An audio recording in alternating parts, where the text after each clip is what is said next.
and distinction, a leader with a clear vision and focus. I am talking about our boss, our leader, a trailblazer, our mentor, Nigeria's Minister of Communications and Digital Economy, Professor Isa Ali Ibrahim Pantami. And I respectfully and proudly stand before Africa today to invite him to come to the podium and give us his welcome remarks. Please join me in welcoming the Honorable Minister.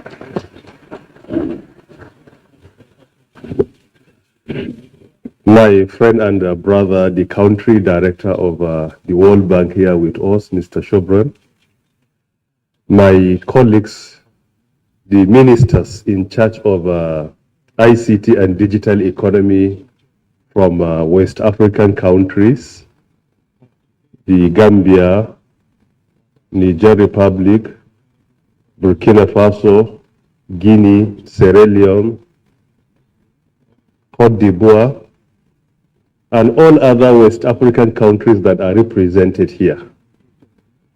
My colleagues from the digital economy sector, particularly the chief executive officers or the chairman of the National Identity Management Commission and all other board members that are here with us, the chief executive officers of Nigeria Data Protection Bureau, National Identity Management Commission, Nigerian Communication Satellite, Nigerian Communications Commission, National Information Technology Development Agency, and Galaxy Backbone Limited. Other senior government officials here present with us, other participants here with us, our colleagues from academia, industry players, ladies and gentlemen of the press, all other protocols duly and respectfully observed. Good morning to all of you, and may peace, mercy, and blessings be upon you. Permit me to use the opportunity to welcome my colleagues, the ministers in charge of ICT and digital economy from West African countries, to the maiden edition of our Digital Economy Regional Conference taking place here in Abuja. On behalf of my principal, His Excellency President Muhammadu Buhari, the President of the Federal Republic of Nigeria, you are all welcome, and I do hope that you will find Nigeria home away from home. Furthermore, permit me also to tender my apology for my inability to receive you formally yesterday when you arrived. I was in Kano accompanying His Excellency President Muhammadu Buhari to commission some national and state projects, and one of them was from our own sector, that is the National Tier 4 Data Center. So I had to be in Kano and also to accompany him to commission the project. Only today I left Kano for Abuja, trying to be here with you on time, and I do hope that my apology has been accepted. In addition, the theme of this year's conference, the maiden edition, is very apt. That is positioning West Africa's digital economy for the future. The theme is very apt. The world economy is growing. Countries that prioritize the fourth industrial revolution are leading the economy, like the US, China, Japan, Germany, and recently India. These are the 5 largest economies globally. According to the International Monetary Fund, December 2022 report, the global gross domestic product was valued at 101.6 trillion USD. And if you look at it according to Statistica, the global digitally enterprised was valued at 53.3 trillion USD.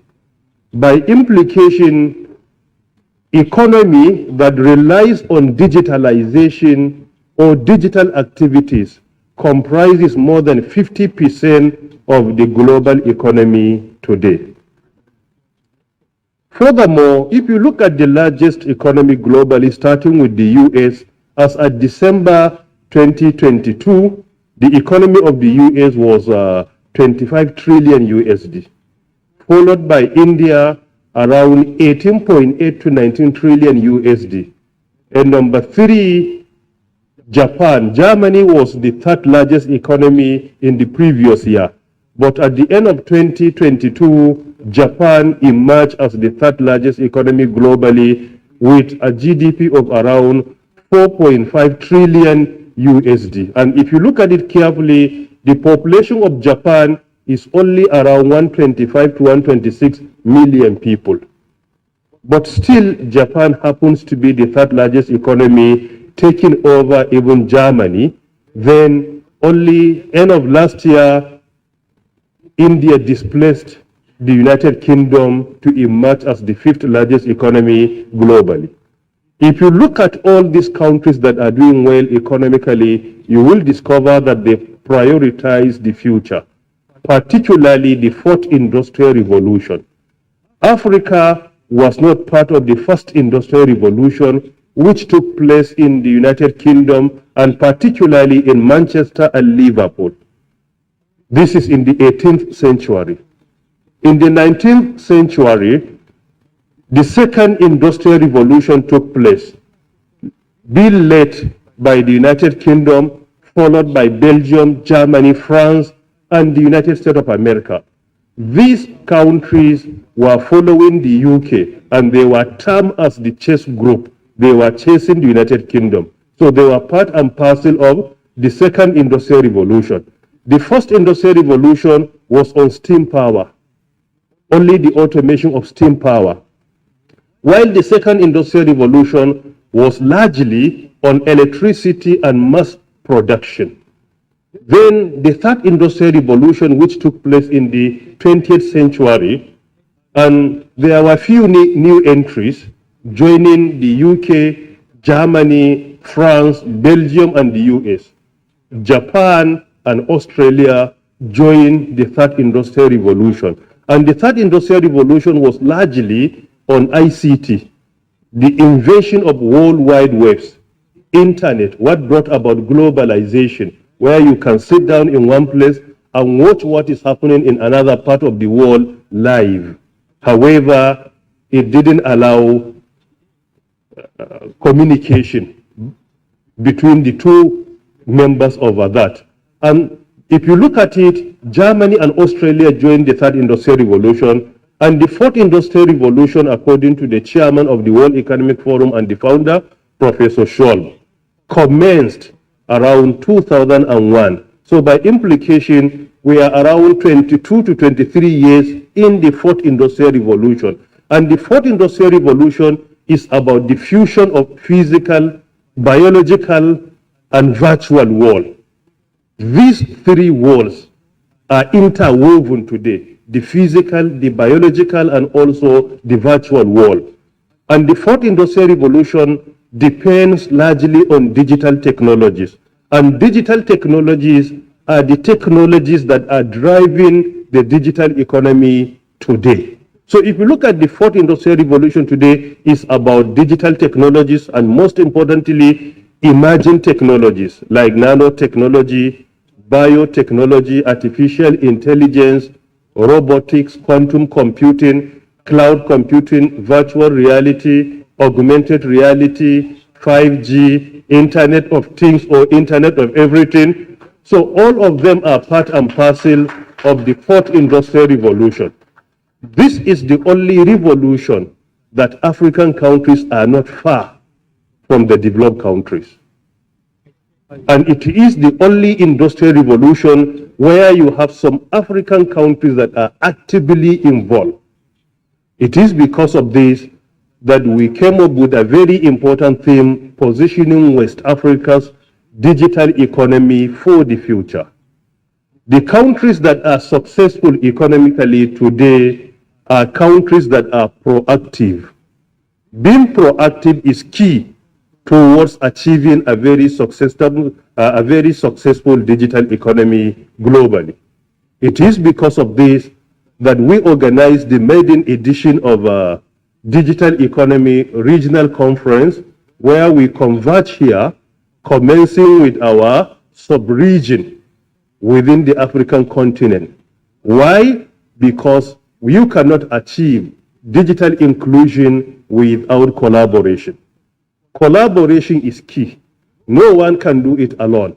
Our strength is in our collaboration and is also in our unity.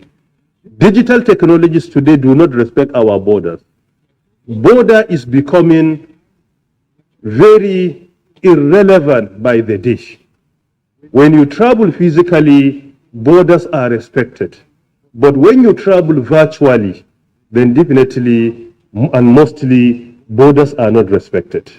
It is because of this that we organized the first ever digital economic conference within West Africa, in order to come together, brainstorm, and also to beam our searchlight on our strength on one hand and our weakness on the other, to see how we can continue to make progress. That aside, if you look at the global economy today on one hand, and the African economy on the other, the situation is worrisome. Today, the global economy is around 101.6 trillion USD. But the entire African economy today is less than the economy of Japan, that is 4.3 to 4.5 trillion USD. So the entire African continent, with a population of around 1.3 to 1.4 billion people, our economy is not even that of Japan, with a population of only 125 to 126. And secondly, if you look at our economic growth, is lower than our population growth. In a situation where the population growth is higher than the economic growth, then by implication, if care is not taken, the poverty will continue to increase within that population. And in this context, within the African continent. It is because of this we feel it is necessary to be proactive, to organize West African Conference, so that we can come together and see how we can complement each other to ensure that our sub-region in specific and our continent in general, both of them are very successful. Don't forget that in West Africa, we are the first or the second most populous sub-region. If you compare in West Africa, our population is higher than that of North Africa, is higher than that of Central Africa or Middle Africa. Our population is higher than the Southern Africa. The only continent that is close to us or relatively higher than our population is East Africa. Our population is very important, particularly if we leverage on the potentials we have, and particularly our age advantage. Definitely, we will be able to achieve a lot, particularly by being very proactive. In addition, according to the African Development Bank, today in Africa, we have around 420 million unemployed youth, unemployed or unemployable youth. Some of them are unemployed, while some of them are unemployable. And from this population, if you look at it, they said, employed, even to be underemployed, only 1/3 of that population are underemployed. So by implication, only 140 million people are underemployed from this number. And the remaining most of them are either unemployed or they are unemployable. This is a time bomb. But with developing our digital economy, there are abundant opportunities for the West African citizens to leverage on. And this is why we are here to discuss our strength. Part of West Africa, we have a country that has the largest economy in Africa. Within the West African sub-region, we have the most populous country among us. Within the sub-region, we have the country with the youngest population. These are the things that are driving economy and, most importantly, digital economy that we are here to discuss. So failure is not an option. It is necessary to build on this and ensure that we promote our sub-region in specific and we promote our region in general. And I do hope that we will continue to expand this conference to cover the entire African continent in the subsequent events to be organized. But starting with this, I think it is indeed a very good idea. I want to use the opportunity to thank all of you for honoring our invitation to be here in Nigeria. And I believe you will strongly agree with me that coming to Nigeria after this conference is worth doing it. And I want to use the opportunity once again to thank our partners, particularly the World Bank, being represented by the country director, for the support they extended to us in order to ensure this event is very successful. And to all our partners that are here with us, and I thank you once again for coming. Thank you for listening. Merci de votre attention. Thank you very much.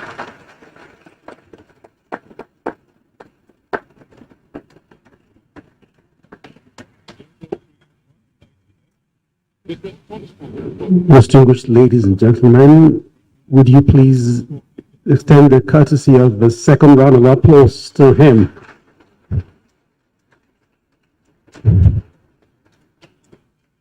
Thank you. I really must thank you, sir, the Minister, for those humbling statistics.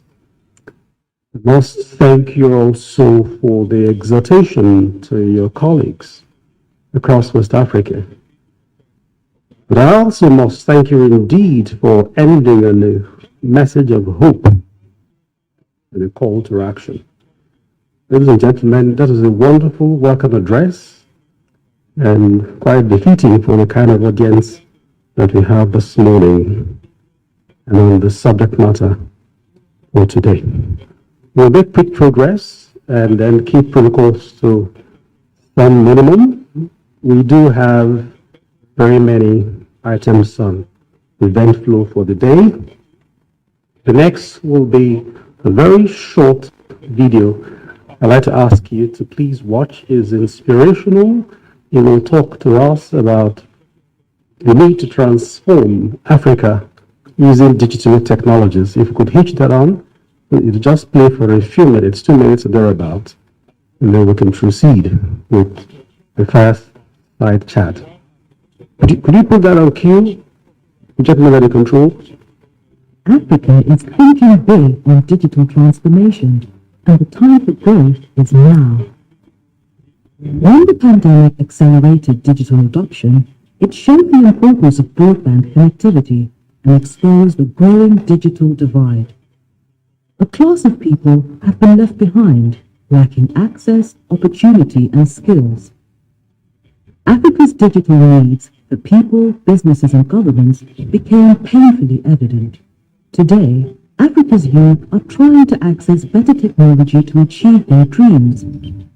But only 1/3 of Africans have access to broadband connectivity.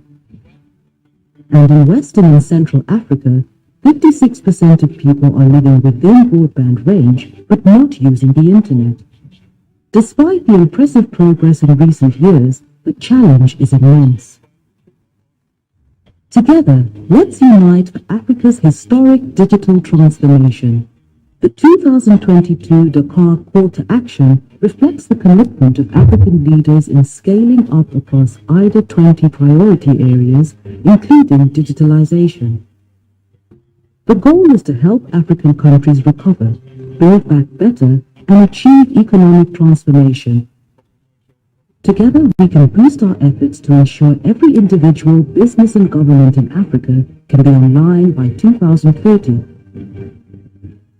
To achieve that, countries will need to invest strategically in a vibrant digital economy.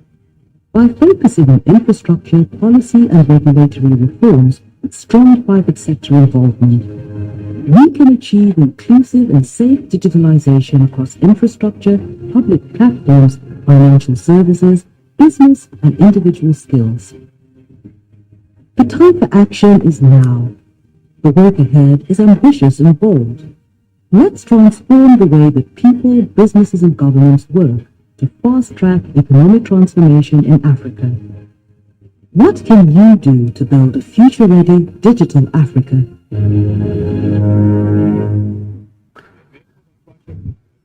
Okay, that's it. Thank you. Thank you. Thank you for applauding.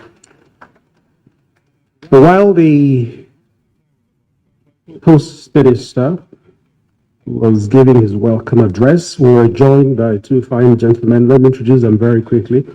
The Director General and CEO of Smart Africa Alliance, Mr. Lassina Kone. Could you wave to the audience where you're seated? Good, thank you very much. And I'm happy to also announce that we were joined by the Permanent Secretary for the Federal Ministry of Communication and Digital Economy for Nigeria, Dr.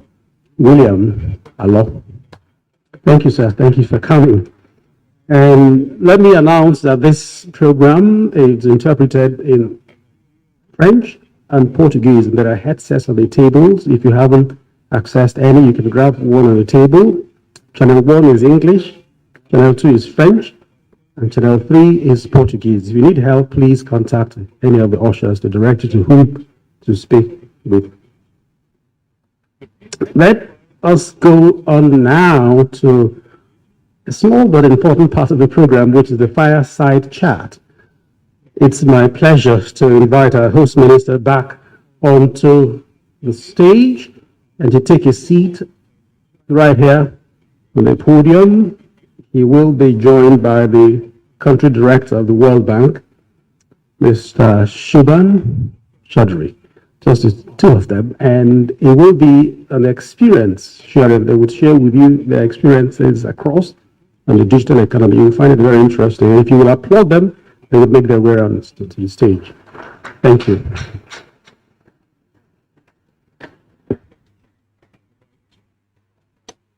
The day-to-day activities of coordination, facilitation, monitoring, and evaluation are assigned to a delivery unit, which is organized around a number of work streams and broad participation from the military members and data. Now on to the achievement. We have facilitated them around 6 areas, focusing on the codes and sanctions. At that time, we don't permit us to go through each one of them in detail.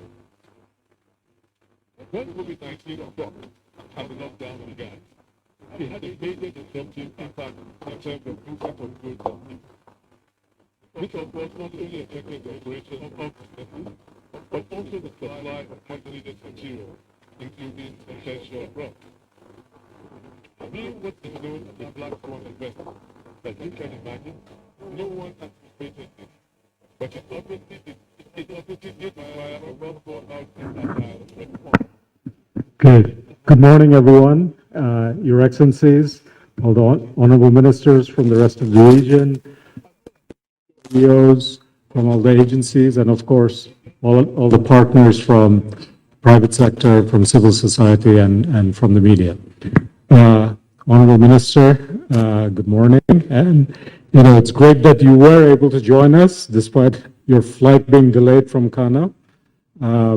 This is an opportunity really for us to hear a bit more. I mean, your opening remarks itself set out such a vision at the global and regional level.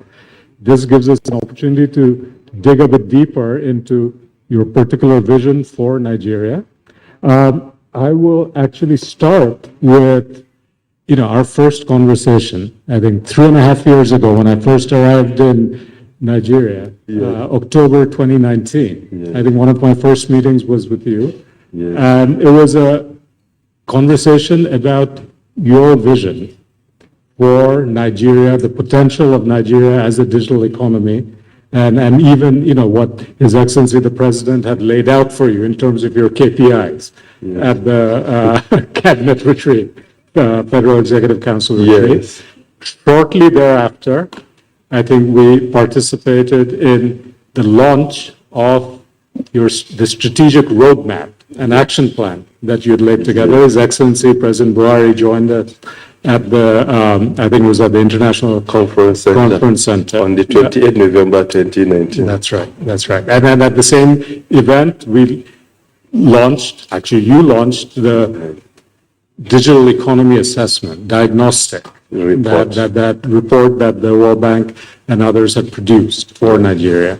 So, that really laid out a lot of, was kind of drawing on your vision for what the potential was, and then really taking stock of where Nigeria was at that point in time, as of late 2019. And so you had this strategic roadmap. It had these different aspects, pillars to it, which is how do you lay the foundations in terms of the institutional policy, regulatory things. Then what about on the infrastructure front? Then it was about how do we make sure this government is enabled in terms of the use of digital technologies. And we talked about the rollout of the national identity card, a fully digital ID, right? Then you talked about your vision for how digital technologies could help the youth and the entrepreneurs. So skills, fintech, everything, services, B2B, everything, right? So I'd like to begin. We're going to dig into each aspect of this a little bit, but I'd like to begin with what's your sense of the last 3.5 years? How much of that vision have you been able to realize? Which things stand out in your mind? Thank you very much, the country director of the World Bank. The journey has been very interesting. There are many challenges, but I always consider challenges to be motivating factors, not in any way to discourage us. Furthermore, I always find it difficult to write an examination and also mark my examination and assess myself. It looks somehow very difficult, and you can hardly be objective but rather subjective.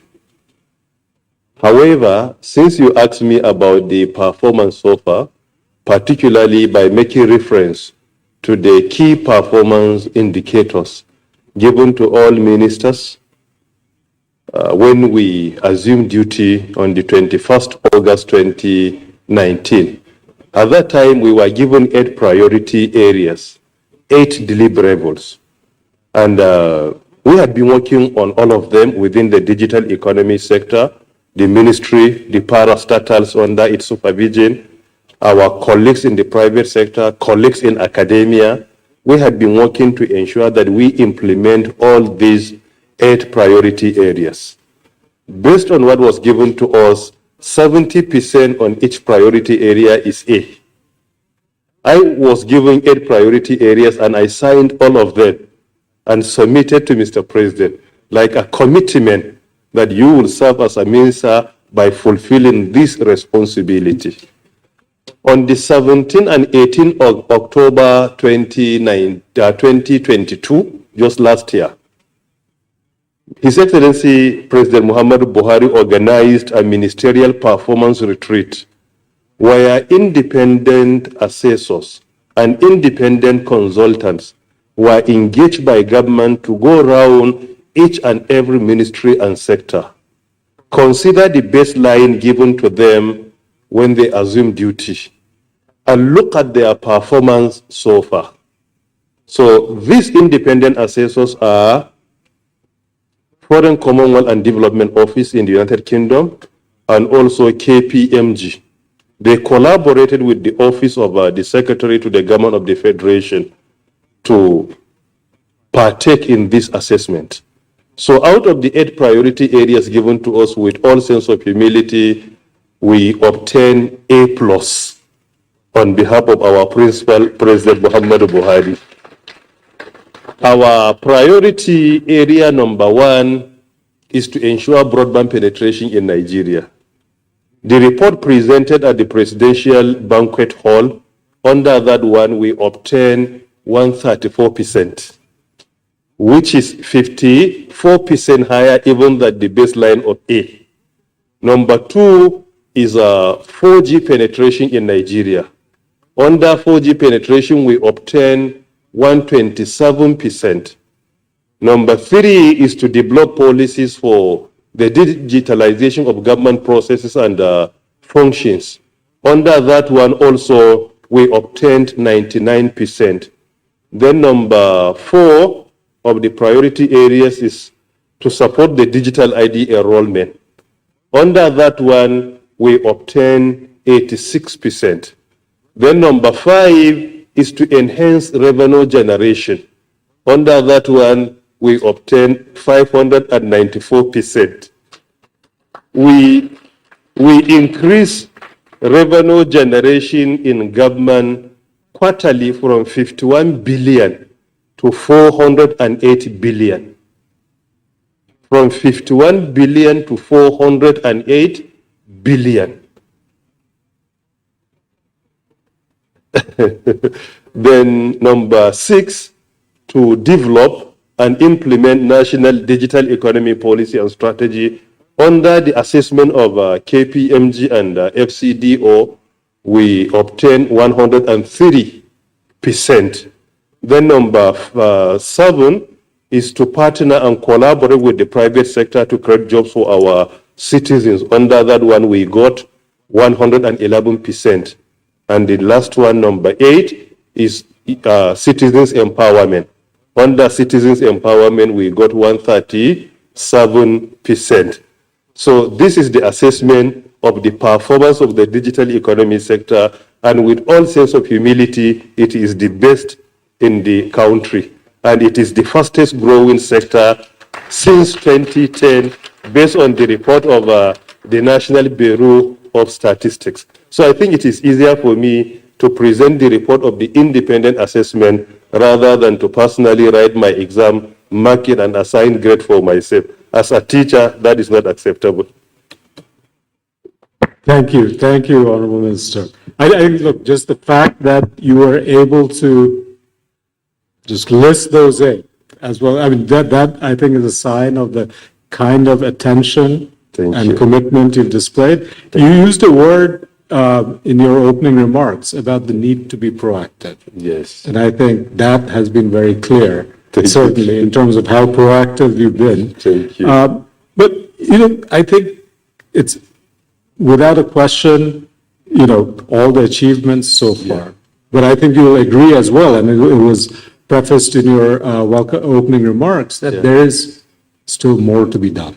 I agree with So on broadband penetration, and this aspiration or aim of making sure that everyone is, not just connected, but is online. And actually, Nigeria has the largest mobile market right now, just by virtue of how many people there are in Nigeria. Yes. But the actual internet penetration is still low, especially in areas, certain, the more rural areas in certain parts of the country.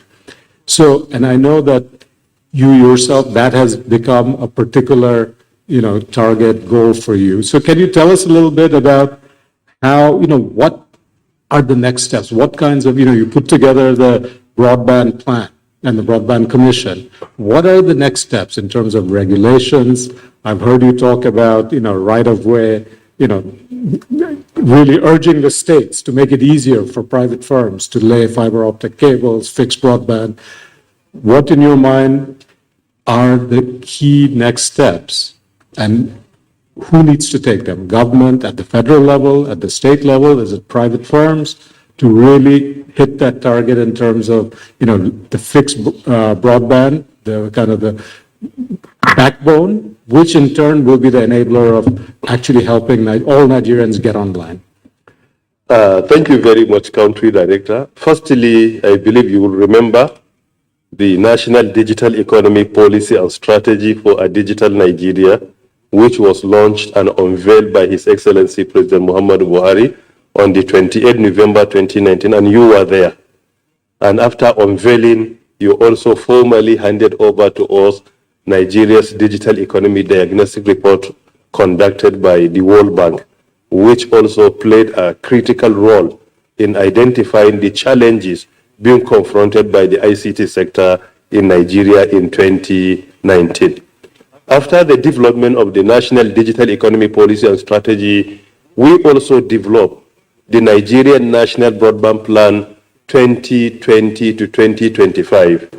And that one was also launched and unveiled by President Muhammadu Buhari on the 19th of March 2020. It was even his last official function outside the State House prior to COVID-19 lockdown, because immediately after that, then we went into the lockdown. So it was the last event. If you look at it, prior to taking over the sector as a supervisor, you will discover that the annual broadband penetration in Nigeria in the previous years was less than 2 to 3%. But from 2019 to 2020, we increased broadband penetration by more than 10% in 1 year. That was unprecedented in the history of broadband penetration in Nigeria.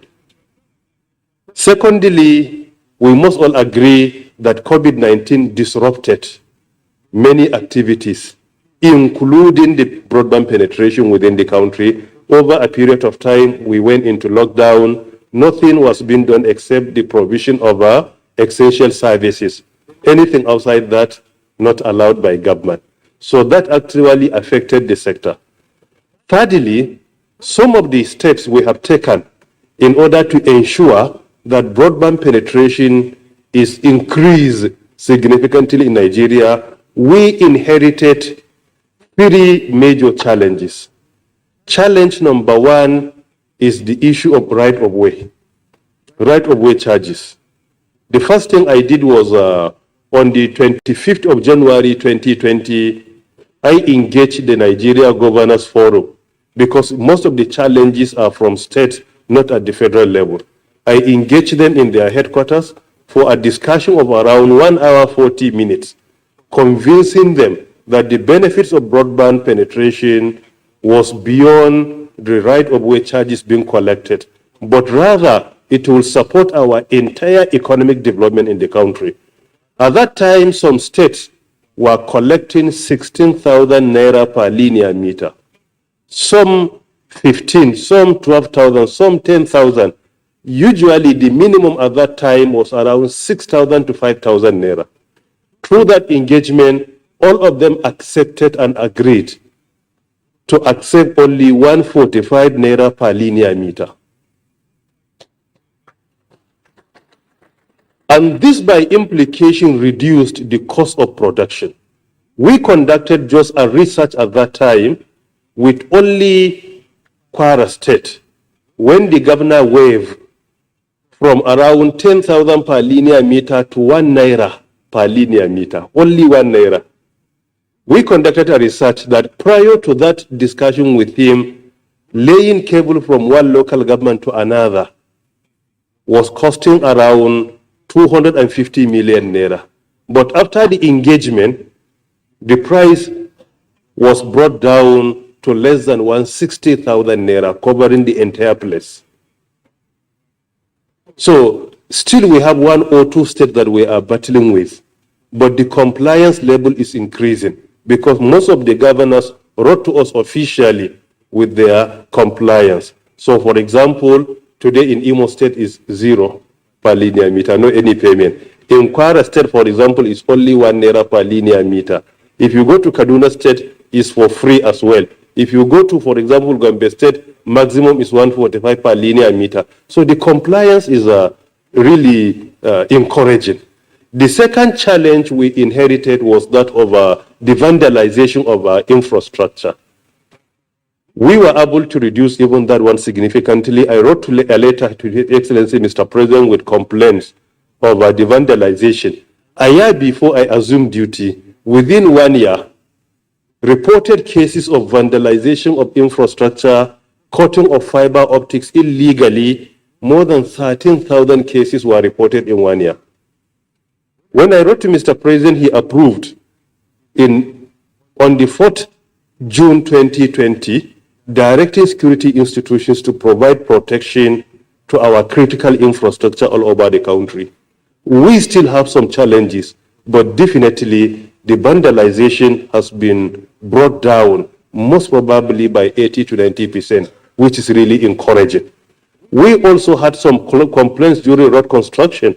I led a team to the Federal Ministry of Works and Housing, where we engaged with my colleague, Babatunde Raji Fashola, SAN and CON.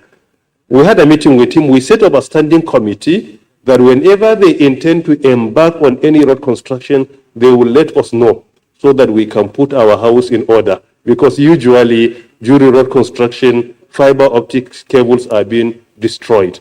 So these are some of the issues we address. And if you look at it, today outside the ICT sector in Nigeria, there is no any sector that the price of products and services is not increasing by the day. When it comes to transportation, when it comes to fuel, when it comes to food stuff and many more. But in the digital economy sector, based on the report I received from NCC as the baseline when I assumed duty, the average of 1 gigabyte of data was 1,200 naira. And in the Nigerian National Broadband Plan, our target by 2025 to ensure that we reduce the price from 1,200 naira to 390 naira. But as of today, 2 years before the deadline, the average price of 1 gigabyte of data is 350. The reduction of more than 70%. There is no any other sector like this, because all other sectors, the price is increasing. If you complain about diesel, we consume diesel arguably more than any other sector. Only IHS, they consume over 1 million liters of diesel every day in Nigeria. So we have been affected by diesel. We have been affected by Forex as well, but yet the price is coming down. Why? Because we always work harder to ensure that we reduce the cost of production. When the cost of production comes down, then definitely the price of that product and services will also come down. So these are some of the initiatives. When it comes to government as well, you know, federal government of Nigeria is working on NICTIP 2. The previous administrations work on NICTIP 1, leaving behind around 19 to 20 states. This government is implementing NICTIP 2. NICTIP is an acronym of National Information Communications Technology Infrastructure Backbone. So this NICTIP 2 is providing federal government fiber optics cable to each and every state of the federation. As of today, we have federal government fiber optics cable in nothing less than 33 to 34 states. And we plan that by March or lately by April this year, it will be available in each and every state. So this is a government intervention. Recently, the Nigerian National Communications Commission engaged SpaceX on our behalf. They wrote a letter to me, I forwarded to NCC, they engaged them, they gave them a license. And in December 2022, just last month, I was in SpaceX and Starlink in the US. After my meeting with them, we had an agreement. Today, we have satellite broadband in Nigeria, the first African country to have Starlink services out of 54 African countries, for example. And having Starlink here in Nigeria, they are live today. And if you look at their map, even on their handle, Nigeria is 100% covered. Only what you need is to get their facilities. When you get it in any part of Nigeria, you will get access to broadband penetration today. This is another innovative ideas in order to complement the effort of government on one hand and also the effort of the mobile network operators on the other. So these are some of the major initiatives. So the implication today, the whole country is covered by broadband penetration. either fiber optics or satellite, broadband, or any other means. But there is no part of Nigeria today without access to broadband penetration. Honorable Minister, I actually hadn't kept up on the latest news about Starlink, so that's great to hear. Oh, thank you very much. So then let me ask you, another area where you've been very active, both based on your, academic side on cybersecurity, right? And on the institutional side, the establishment of the Data Protection Bureau, right? So one thing is connectivity, having the broadband kind of capacity or satellite connectivity. The other is ensuring the integrity of the data, the security. So can you tell us a bit about your thoughts on the issue of data privacy protection, cybersecurity? Firstly, data protection and data privacy in Nigeria is not only optional, but it is our constitutional right to ensure the data of citizens is private and is protected.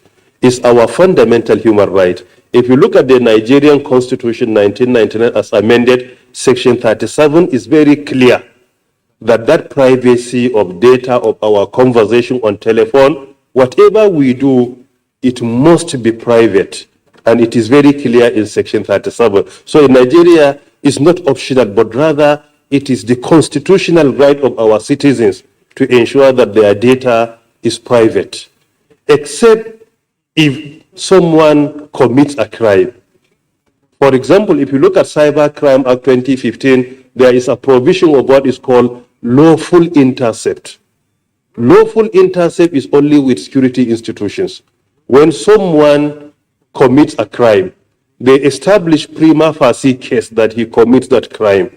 Security institutions have power to get access to his mobile phone.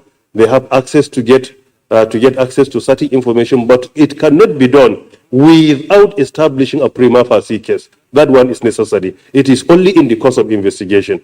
But if there is no any strong evidence to show that he commits the crime, then getting access to anything, including his mobile phone, is not allowed in Nigeria. So it is because of this in our country, data privacy is our constitutional right. Furthermore, while I was the DG NIDA, we commenced the process of having Nigeria data protection regulation in Nigeria. We came up with the first ever Nigeria data protection law in this country. We signed it on the 25th of January 2019 here in Abuja. It is the first ever law to cover Nigeria data protection regulation. However, we have provisions of data protection in other laws. But if you look at it, it's only the mentioning, but there is no clear-cut explanation on how that data can be protected and what is the punishment, among many others. For example, if you look at NIDA Act 2007, Section 6 under Article A and under electronic governance, there is a form of data protection in it. If you look at NIMC Act 2007, Section 25, where the law makes it a crime to get access to national database without the permission of the authority, is another form of data protection, and there is a punishment clearly explained in Section 28 and 29 of the Act.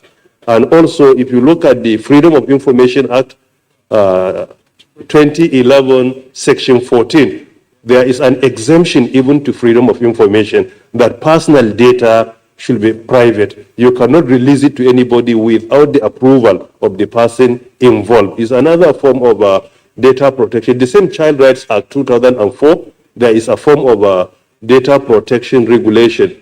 The same also, if you look at the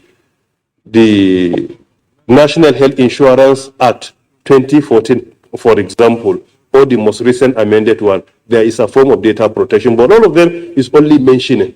But the first ever document that covers all the aspects of data protection is in Nigeria Data Protection Regulation of 25th January 2020. That is what brought about, we wrote a letter to His Excellency President Buhari on the need to have a complete parastatal that will be mandated to ensure the privacy and protection of data. He approved it for us, and on 4th February 2022, it was announced, and now we have a parastatal in charge of Nigeria data protection. And from that time, we proceeded to ensure that we have a principal legislation. Principal legislation. Only last Wednesday, 6 days ago, I presented the bill, Nigeria Data Protection Bill, at the Federal Executive Council, and after a very robust discussion, it was approved. That is on the 25th January 2023. Exactly 4 years. From 25th January 2019, when we signed the subsidiary legislation, then 25th January 2023, when the Federal Executive Council approved the bill to be transmitted to the National Assembly. So now it has already been approved by the FEC, and now in the process of being transmitted to the National Assembly. And if you look at it, you will discover that this will bring trust between government on one hand and citizens on the other, and also it will give more confidence to investors to come to Nigeria and invest. And also is another avenue for job creation for our citizens, and sometimes even revenue generation for government. Our data protection is not in any way to sanction institutions, but rather we are more interested in creating awareness so that the institutions would comply without any sanction. This is our priority, to create awareness. That awareness is being created today, but institutions that fail to comply, they are being sanctioned. Only today, while coming here, I saw that 2 banks are being investigated by Nigeria Data Protection Bureau. And whenever I see the National Commissioner, I always say continue to investigate them until the compliance level is at least 99.99%. So we'll continue to do that. And we want to ensure our citizens that we will continue to improve and ensure that their data is protected. And the same with cybersecurity, we have so many initiatives, and I believe you know them very well. Yes, no, thank you, HM, especially on the data protection. I know it has been something you've been committed to, and it's great to hear that the Federal Executive Council has now approved and that it will be transmitted. As you said, it's going to be key for really even further attracting investment, giving citizens the confidence that their data shared online will be protected, that they will have the privacy. And as you also know, I mean, that will also make it be key to the rollout of the finalization of the national digital ID. That's been a key element of regulations. I believe one of the chief architects of Aadhaar, the unique ID institution in India is here. I mean, that was one of the big things that was key to the rollout of Aadhaar to cover 1.2 billion Indians.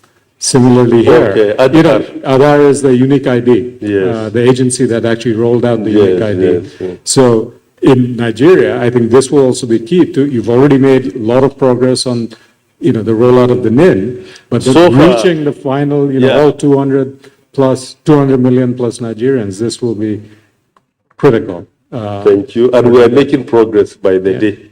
So, what is even important for you to appreciate our effort in NIN enrollment.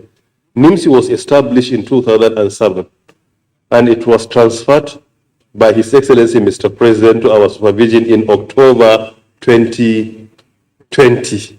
So in 13 years of its existence, the total enrollment in 13 years was 39 million people. But from October 2020 to 25th of January 2023, in only 2 years and 3 months, we increased the enrollment from 39,000 citizens, 39 million citizens in 13 years to 95 million citizens. So the increase in 2 years and 3 months was 56 million, while we inherited 39 million in 13 years. Yes. So we are making progress. And if this database in any other African country outside Nigeria, Egypt, and Ethiopia, then by implication is 100% complete. That's right. I just wanted to give the audience a heads up that we are going to try and keep a few minutes for all of you to ask the Honorable Minister any questions that you choose to. We'll give her about 15 minutes, but I've couple more questions that I wanted to pose to the Honorable Minister, and then we'll hand over to our audience here. So the next question, actually, this is something, you alluded to the contribution of the telecom sector to revenues. You talked about the dramatic increase in revenues. So, now it's up to 400, I think you said 410. 594. 594 From billion. 51 billion to 408 billion quarterly. Right. So you and I have had a discussion about this as well in the context of the, the telecom excise tax that was being, that has been introduced. And when you talk about the, the role of the government in ensuring what the government can do to invest and ensure the infrastructure is there that's needed for full penetration, broadband connectivity, we come up against the issue of fiscal resources, right? So this is, partly because you think broadly about, the challenges. You talked about, the contribution of the, digital technologies to the broader economy. Yeah. Beyond the telecom sector, this issue of fiscal resources for Nigeria. For to invest not just in infrastructure, but the next question I'm going to ask you about digital skills, right, for Nigeria's youth. Can I ask, what are your thoughts on how Nigeria can go about mobilizing those fiscal resources, making the case for more public investment in digital technologies, in digital skills? I think even under that, we have so many initiatives. Yes. Through government, we have so many programs of digital skills development in Nigeria, particularly under NITDA, NCC, Galaxy Backbone, Niche Concert. We have so many activities to support our citizens. Secondly, even during lockdown, in order to make our citizens more productive, we established 2 virtual institutions, 2 virtual academies. Even during COVID-19 lockdown, we trained many citizens. So far, the number, over 600,000 citizens have been trained in the area of emerging technology, some of them cybersecurity, some of them IoT, some of them in the area of big data analytics. So even during COVID-19.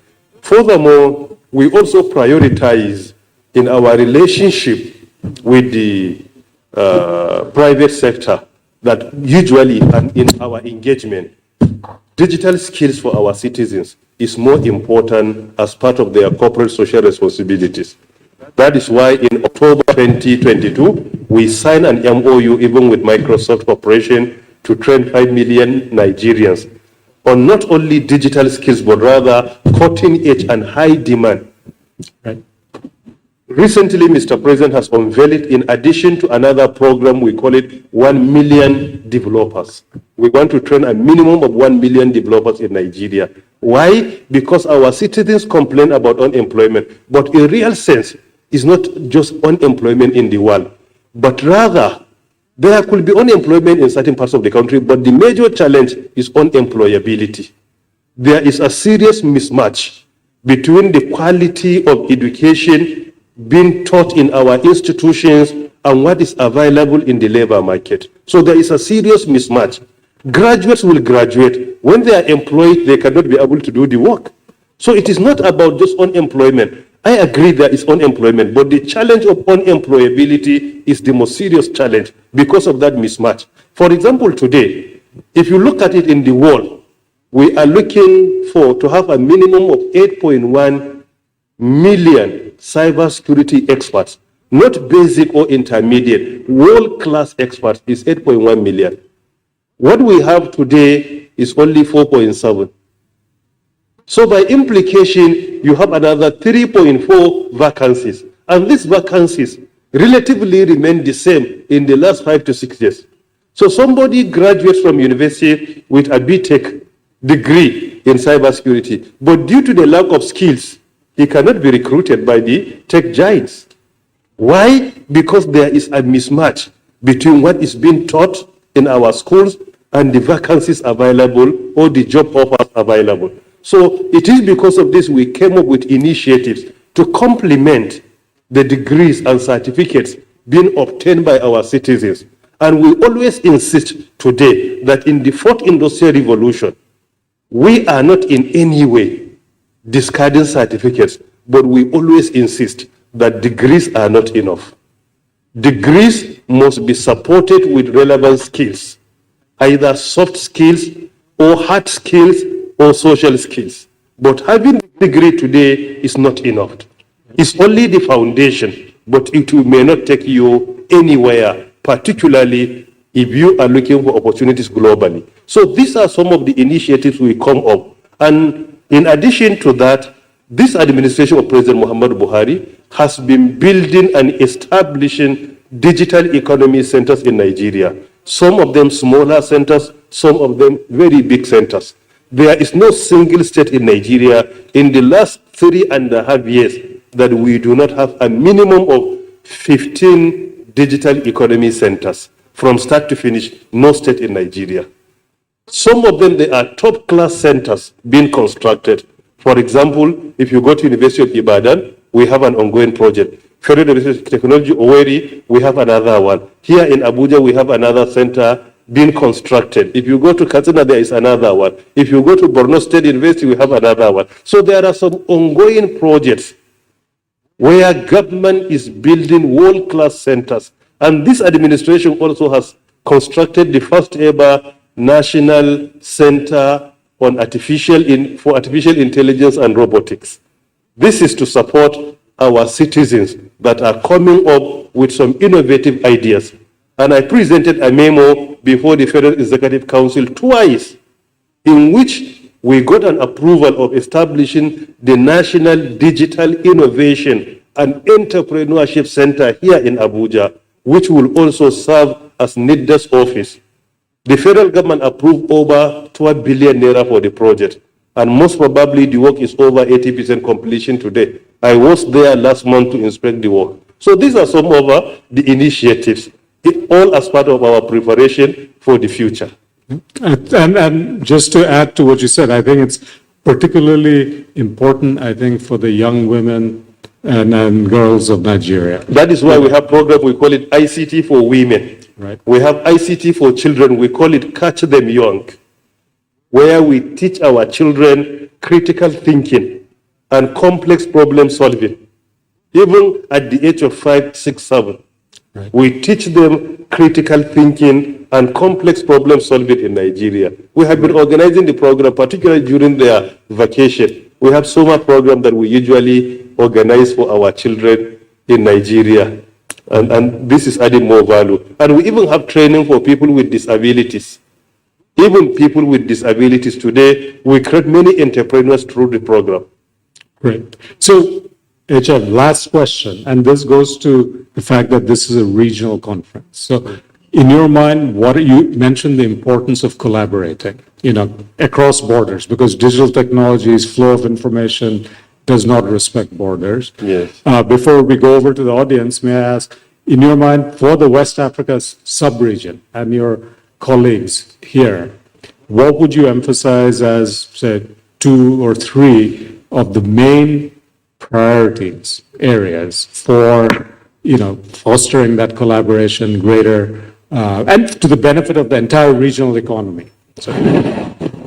Firstly, what I will prioritize is what we call in Nigeria developmental regulation. Many African countries do not understand the fact that still some places in our continent are still unprofitable. Secondly, many African countries fail to realize the fact that regulation is not just to restrict unnecessarily, but regulation is all about to ensure compliance with laws and policies. Thirdly, it is important under that regulation to ensure that we come up with regulatory instruments that will support development, and they should be flexible. Regulatory instruments today, they should not be static. They should be flexible. That is why it is necessary to make our rule-making process very flexible, that a regulatory instrument can be amended within 48 hours when the need arises. Is very important. But still, you will discover some regulatory instruments with the regulators in Africa. Some of them are more than 5 years old, some of them are 7 years. Today, technology will not accept that.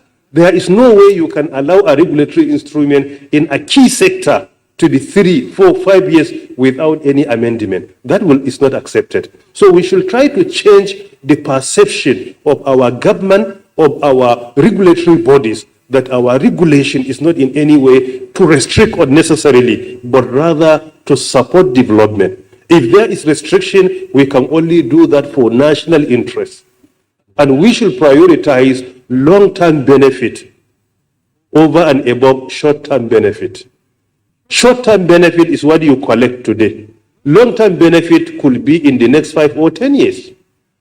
So number one is developmental regulation with the components I earlier mentioned. Number two is important for us to collaborate in the area of skills development. This is key. Skills development is key. If you develop the skill of your citizens, even through partnership or through collaboration, you will discover that your citizens will not complain about unemployment or unemployability anymore. I always commend India as a developing country. It is through skilled development that today someone originated from India happens to be the vice president of the largest economy globally. Somebody from India also happens to be the prime minister of the country that came up even with the first industrial revolution. Through what? Is through development. You cannot I cannot obtain my PhD from maybe university, or I will not take my degree from ATBU or my PhD and say I will just become that in that place. No, it is no more like that. It is about the way you build the skills of your citizens. Today in some African countries, some with their degrees and MSc, they are crossing the Mediterranean Sea illegally, endangering their lives to go to Europe and work there. But other countries with skills, they are being welcomed with red carpets in Europe. Why? Because it is no more about the certificate, but rather the skills. I'm not undermining certificates, but I'm emphasizing that certificates should be the validation of skills. So if certificates fail to validate any skill, then the aim of acquiring them has been defeated. So we must prioritize skills, and that skills should not be basic skills or intermediate, but rather we must strive and excel in cutting-edge skills. Particularly, the future is about artificial intelligence, big data analytics, robotics, and many more. We have to challenge our citizens, our young innovators, to provide the enabling environment for them to work. Recently, we have so many young innovators from Africa making us proud, the same from Nigeria. And recently, we obtained the approval of His Excellency, Mr. President. I transmitted a bill to the National Assembly with the collaboration of the Attorney General. By 19th of October 2022, Mr. President assented to Nigeria's Startup Act 2022, which is a very important legislation that it is very dear to my heart. I presented the bill at FEC on 15 December 2021. By 19 October 2022, it becomes a law in Nigeria.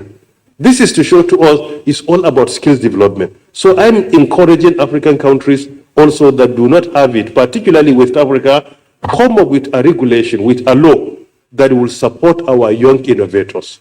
Young innovators are job providers.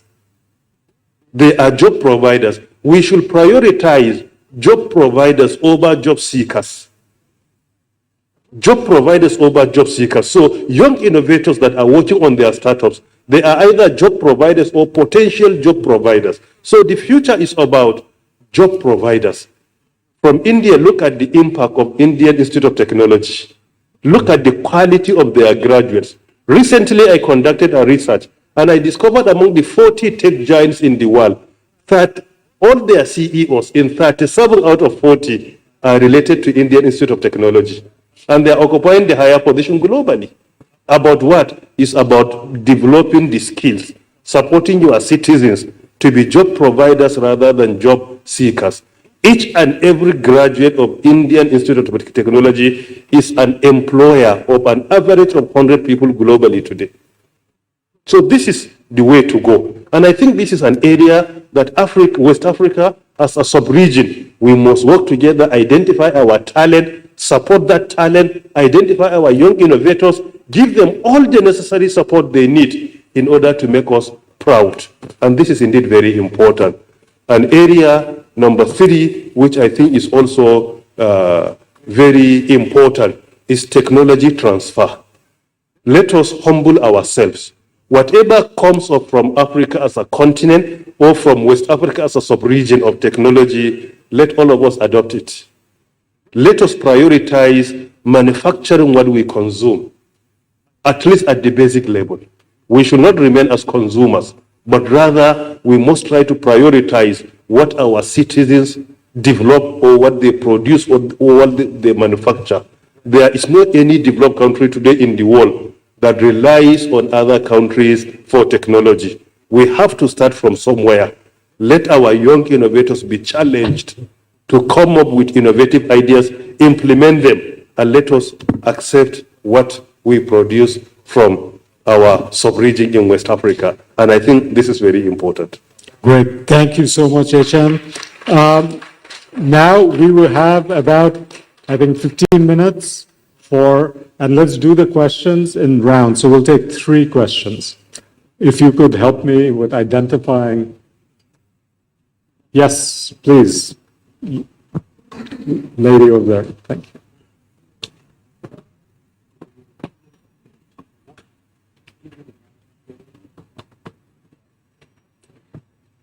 Honorable Minister, thank you for the amazing conversation. My name is Rehab. I'm from Canon International, Brussels, Belgium, and I actually have 2 questions, if I may. Belgium? So, Belgium. Could you just repeat your affiliation? Yes, I'm from Canon International from Brussels, Belgium. So my first question is, the world is going now through an economic recession. So do you think it could have an impact on the access, the prices, or the use of the digital tools in Nigeria? I would say, do you think it could slow, in a way, the digital revolution the country is knowing? And my second question is about regulations. You have spoken about collaborating when it comes to regulations. So I was thinking, is there currently a regulatory framework that is being developed among the African continent, or is there one in sight? Are there plans for one? Thank you very much. Thank you. Can we? Right here. OK. Bonjour. Moi, je vais m'exprimer en français, Monsieur Koulibaly du Mali. Je voudrais remercier. One moment. OK. Forbid me to use this so that I cannot be. Are you ready now? Go ahead, please. OK. Thank you. Donc, je disais que je suis Monsieur Koulibaly du Mali. Je voudrais remercier les autorités nigérianes pour cette invitation et surtout leur dire que nous sommes contents d'être là et surtout le thème de cette conférence inaugurale régionale sur l'économie numérique vraiment tombe à pic parce que nous savons que dans notre sous-région, il est important aujourd'hui de débattre et de parler de certains sujets pour que nous puissions nous développer. Et à ce sujet, on voudrait remercier les autorités nigérianes. Ma première question, c'est que le ministre a parlé un moment de l'augmentation du taux de pénétration de la broadband ici au Nigeria. Je voudrais savoir quelles sont les techniques ou les voies qu'il a suivies pour pouvoir arriver à cette augmentation de la pénétration de la large bande ou broadband ici au Nigeria. Aussi, il a parlé de vandalisme des équipements. C'est le même problème que nous avons au Mali et dans d'autres pays sous-ouest africains. S'il peut nous donner un peu de détails par rapport à ce qu'ils ont fait comme solution pour éviter ou réduire les actes de vandalisme. Et nous savons que les pays invités ici aussi sont des pays africains majoritairement et qui sont dans l'espace CEDEAO, qu'on appelle ECOWAS. Et maintenant, quel serait le lien entre les conclusions de cette conférence et la CEDEAO pour que nous puissions parler la même langue pour faire avancer notre continent? Encore une fois, merci pour l'invitation et merci à tous. Thank you. One more.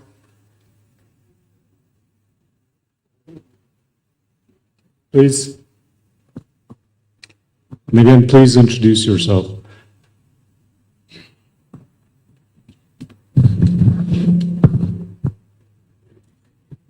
I'm starting on existing protocol. My name is Maureen Nzakwe, and I am a staff of Nigerian Communications Satellite Company.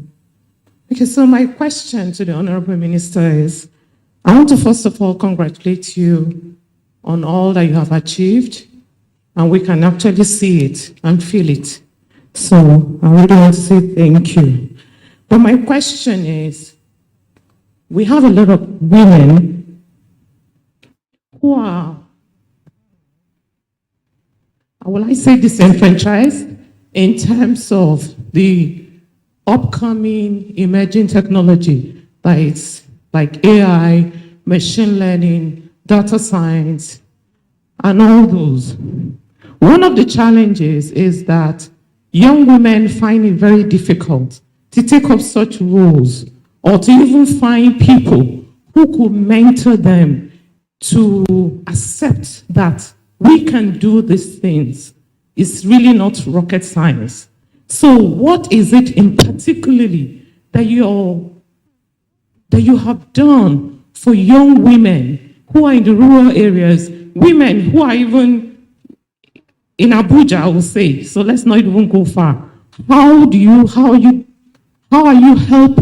to ensure that we have this new cream of women who are ready to take up these practical skills, but they're not ready, they don't have the opportunity because they don't have who to mentor them, who to train them, or who to give them this education so that they'll become relevant in this era of the fourth industrial revolution. Thank you. That's my question. Okay. Thank you. So, Honorable Minister, you've heard the questions. Yes. Over to you. I can. Yes, no problem. Thank you very much. I think I have around 4 questions from 3 people, starting with our sister from Brussels, Belgium. The first question is about the recession being anticipated globally and whether we will be affected by it or not. Usually, recession affects countries all over the world. There is no doubt about this, and particularly consuming countries. They are more affected. But our economy is not doing very bad, particularly if you look at our gross domestic product today. For example, in Nigeria, is the largest in Africa with a little above 500 billion USD. We were in recession triggered by COVID-19 early 2020. Many developed countries predicted our exiting from recession by the end of 2021. But Nigeria exited the recession at the end of 2020, the same year.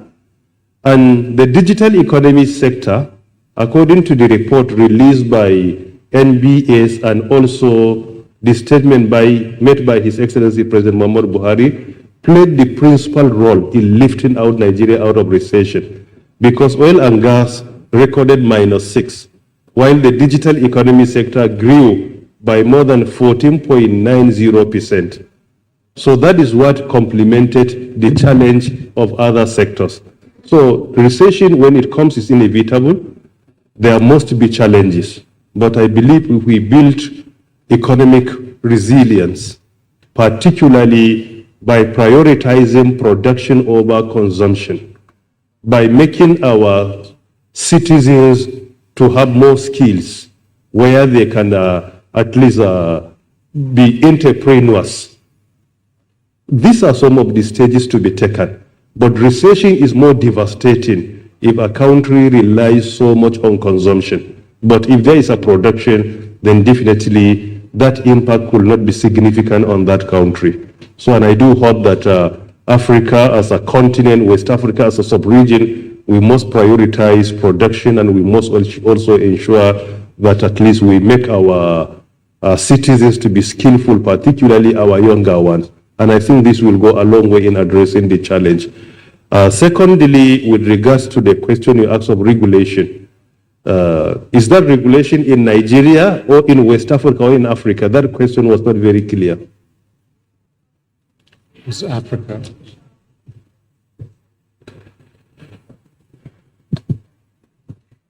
In a sense about, you've spoken about the collaborating in the regulatory aspect. So I was thinking, are there any plans that are already put in place or a certain framework covering the whole continent that is being developed or not yet? Okay, in Africa, we have some regulatory instruments under African Telecommunication Union. These regulatory instruments are being implemented. They are for the whole continent. In West Africa, we have some regulatory instruments. It all depends on the subsector. Like in the telecommunications, we have WATRA, West African Telecommunications Regulatory Authority. This authority brings about all the West African countries together where we have a converge and joint regulation within our sub-region. And this is what we have in place. So we have many regulatory instruments.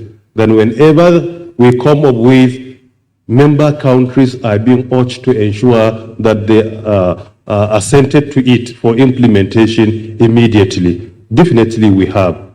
In Nigeria, we have regulatory agencies that come up with regulatory instruments from time to time. Under the digital economy sector, we have NITDA, we have NIMSI, we have NCC, we have NIPOST. All these four regulatory agencies, and within their own subsector, they come up with regulatory instruments for implementation. At the federal level, we have so many policies that are being developed in order to ensure that as part of the implementation of the policies, the regulatory institutions must come up with a regulatory instrument to implement the policies. In the discussion here, I think we mentioned only 2 policies. But today, in the digital economy sector, we develop a minimum of 19 national policies and laws, and all of them are being implemented.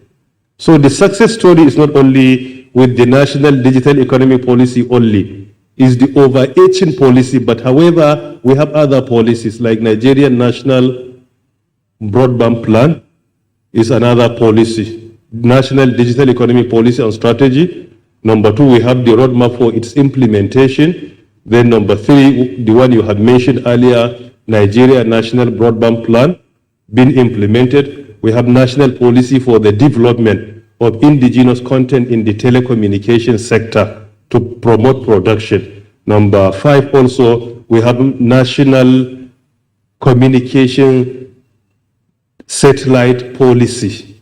Number 6 also, we have national DIC-1 policy to address the challenge of vandalization. Number 7, we have national online child safety protection policy, similar to the child online safety in the UK. And number 7 also, we have the Nigeria Startup Act, which replaced the National Digital Innovation and Entrepreneurship Policy that we were implementing before. Number 9, we also developed national policy on 5G for Nigeria's digital economy, which is also being implemented today. We have number 10, National Device Management Policy is also being implemented by the Nigerian Communications Commission. We have national policy for visa installation, core skills for our citizens as number 11, being implemented by Nigerian Communication Satellite. Then we have NIN and SIM registration policy, number 12. We have national NIN and SIM revised policy as number 19. Then under NIMSI, we also have national policy for digital ID for IDPs. We prioritize our IDPs to ensure that at least we provide digital ID and make sure they are part and parcel of our national database. And that one is also being implemented today. We have national policy also for virtual engagements in the federal public institutions. Before in Nigeria, virtual meetings are not in any way recognized as a formal event, but today they are very formal. And number 16, we also have national government second top level domain, mandating government institutions to make use of .government.ng or private sector to use .ng. Even that policy is now also being implemented. We have national policy for the management of the National Center for Artificial Intelligence and Robotics is also being implemented today. We have so national data strategy policy. Even that one is also being implemented. We have rulemaking process of NIPOS, which is also another document of the federal government of Nigeria. That one is also being implemented. So these are the policies that are supporting the implementation of the national digital economy policy and strategy. And in the course of implementing these policies, you will discover that regulatory institutions come up with regulatory materials, regulatory instruments to implement them. Then our brother from Mali, with regards to addressing the challenges, I earlier mentioned that in our conversation, that most of these challenges of like vandalization, you can only support the private sector by engaging security institutions, also creating awareness, bringing about social reorientation and even societal reorientation. We need to change that mentality that whatever is for government is for everyone, so we can destroy it. And we must change the perception that this is for private sector, we can destroy it. I think we need to work harder on that. So if we change the perception, engage security institutions, we will be able to at least address the challenge significantly. And this is what we have been doing in Nigeria, working together with the security institutions, drawing their attention to the challenges we are being confronted with, and secondly, with the satellite broadband we have in each Comsat and also Starlink available.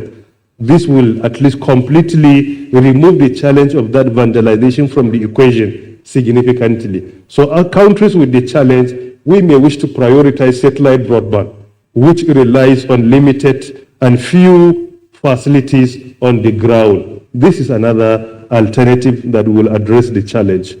Then the last questions with regards to women in ICT. I also spoke on this superficially. We have so many programs specifically to support women in ICT. I don't think if there is any sector in our economy in Nigeria that prioritizes women like the digital economy sector.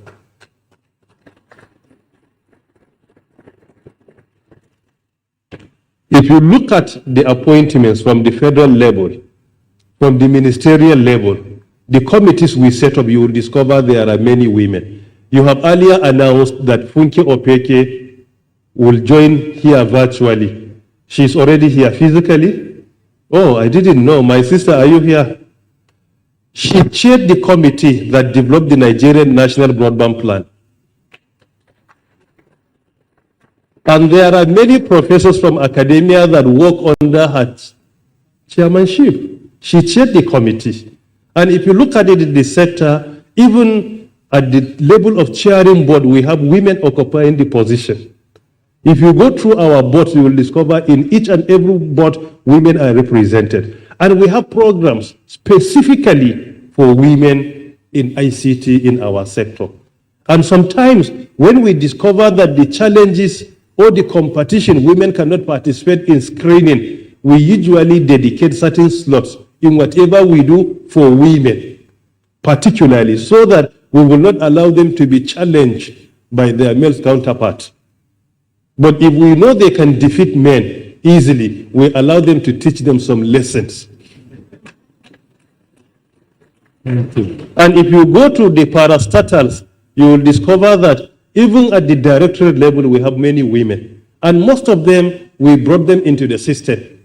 Because by the time we joined the system, women were completely out of the equation. But today, the situation is not the same. We have them heading some subsidiaries, heading boards, being members of boards. At the higher level, whatever we do, women are involved. So we have so many programs. What is just important is to follow the activities being organized by the ministry and the parastatals. Definitely, you have so many things to learn from it. Thank you very much. Thank you. So I think let's do one more round or no? Okay, so I'm being told that we've run out of time and we could, I'm sure many more opportunities to hear from you Honorable Minister, I'd like to thank you for answering, for giving us a real sense of what you've been up to, what your vision is. You've certainly been extremely proactive, and it's still amazing that you can, the level of detail with which you can recall Thank you very exactly what you've done and what you plan to do. So, pleasure. with that, thank you. I'd like to thank everyone here for joining us for this fireside chat.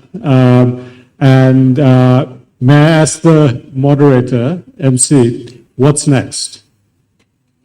Yeah, please. All right, thank you.